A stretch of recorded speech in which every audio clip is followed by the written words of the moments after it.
Her lips are about to touch his. That's all there is.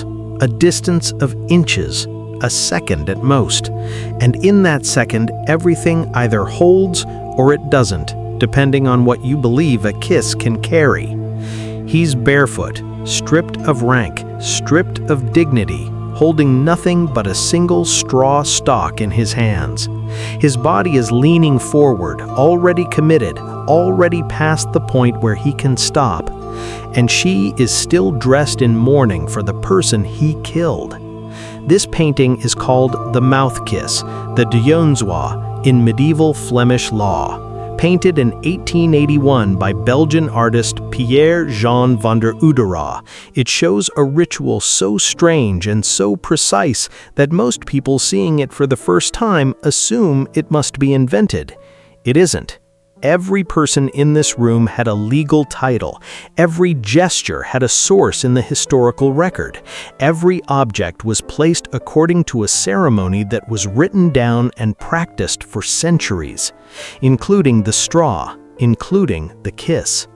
Before we go any further, there's something you need to know about how this painting was made. Vander Ouderaa wasn't working from imagination, he was working from a document, the written legal customs of the city of Antwerp, compiled in 1582, describing in precise detail how ceremonies like this one were carried out.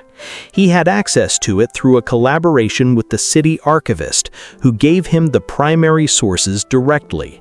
Every figure in this room, every object and gesture had a basis in what was actually recorded, which makes one particular detail in the painting worth sitting with. The law, the actual written Antwerp customs, specified exactly who was required to receive the kiss.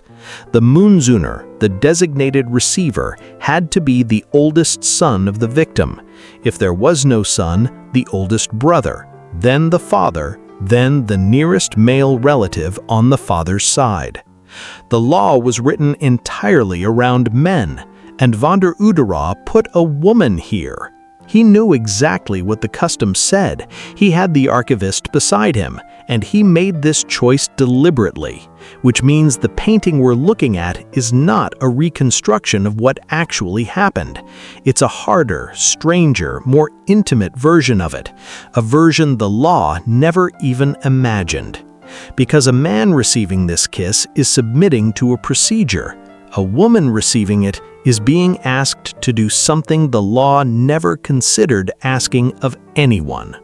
Now look at what each person in this room is carrying.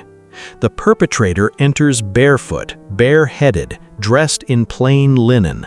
The straw stalk in his hands is a formal symbol of complete surrender, the body turned into a statement before a single word is spoken. Everything that might have given him standing in this room has been taken away, his clothes, his shoes, his rank. In their place, a piece of straw. That is all he is allowed to bring. His posture says the same thing. He leans forward toward her, not hesitant, not theatrical, but with the particular stillness of a man who has accepted what is required and decided the only way through it is straight ahead. The distance between them is almost nothing. Beside him stands the road drogger, the rod bearer, a sworn official of the city, there to escort the perpetrator through the ceremony. When it is over, it will be his duty to proclaim the peace aloud in the name of God and the city, binding everyone present and all their relatives, born and unborn, to keep it. His presence makes one thing plain: there is no leaving until this is done. The ceremony, the customs describe, goes like this. The perpetrator kneels. He asks forgiveness once, twice, 3 times in the name of the Passion of Jesus Christ. Only when the victim's side gives a sign of mercy is he permitted to rise.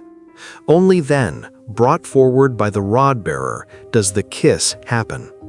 Vander Ouderaa chose to paint the moment just before that. The perpetrator already leaning, the distance almost closed, the last second before it becomes irreversible. Now look at her face. There is no rage in it, no visible grief.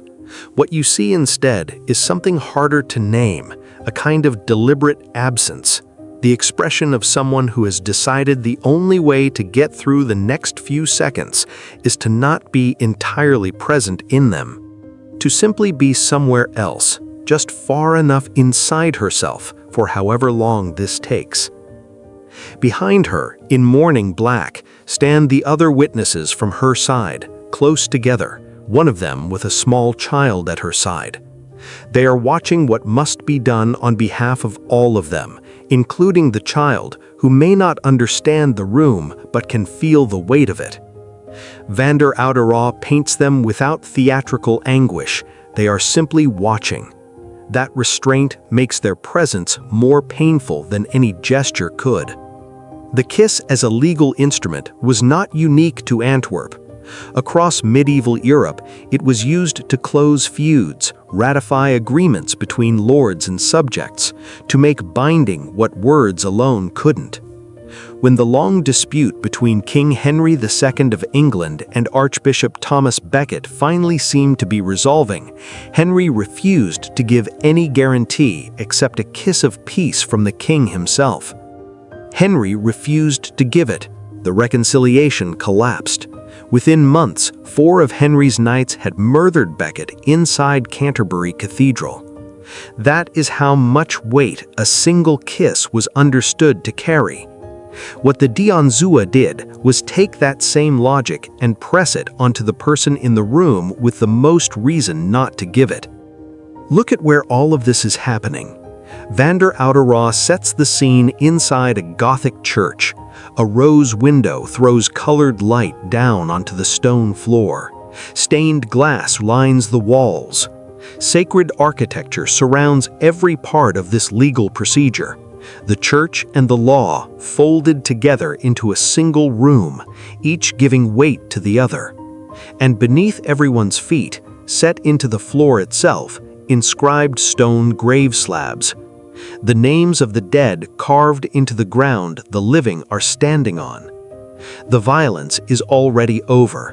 What Vander Ouderaa painted is the long, structured aftermath of it, the moment when law and faith reach together into the most private thing a person owns, a gesture that belongs to love, to grief, to choice, and here it has been conscripted entirely.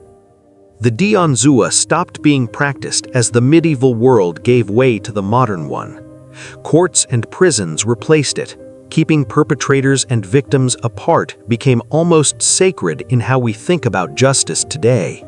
We decided the body should not have to do this work anymore. Maybe that is progress. Or maybe we found a cleaner way to avoid the question this room was forcing everyone to stand inside and answer. Because what this room is asking, what this painting is asking, in the silence between the moment before and the moment after, is something we still don't have a satisfying answer to.